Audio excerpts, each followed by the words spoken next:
I could spend a whole lot more time talking about the things that we've been discussing throughout this week, and that's in the 3rd chapter of Mark. Mark gives us the list of the 12 apostles, and I'm talking about how that these men relate to us, and Peter and Andrew and Philip, Nathaniel.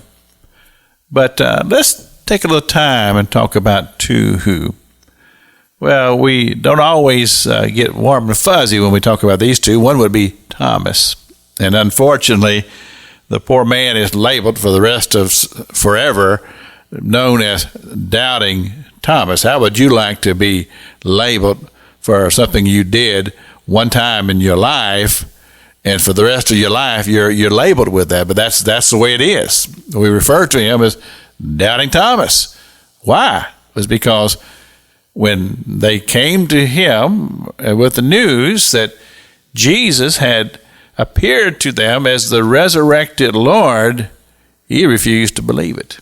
And he made those statements. He says, unless I see the scars on his hands and put my hand there and put my hand in his side, I'm not going to believe it.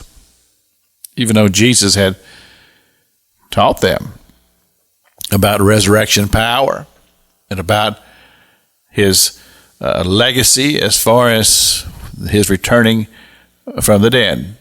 But this is a confusing time for everybody that was involved in this at the time.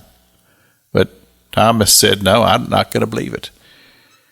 And I tell you what, I've said this before, wouldn't you like to have been a fly on the wall, to have been there that day when Jesus appears the second time to them, and Thomas was in the room, and Jesus said, Thomas, come, put your hand, the scars of my hand, put your hand in my side. And can you just imagine how Thomas felt? You're talking about being made to feel little? Oh my. I would have hated to have been Thomas in that case when Jesus said, do you believe now? And then, of course, we think about Judas. What did it take for this man to do what he did? And Scripture very clearly says that he was filled with the devil. And what he did is one of the most horrible things in all of life and society.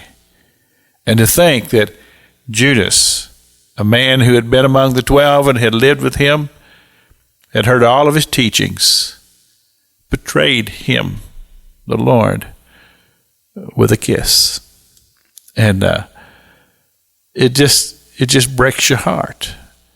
And when Judas became fully aware of what he had done, he could not live with himself. And of course, he took his life. But you see, this all speaks to us about these humans, flawed. Of course, Jesus had clearly indicated that one of them was a devil. And it just speaks so much of what Jesus understood when he became flesh and dwelt among us. This is Pastor Jack King with the gospel on the radio broadcast.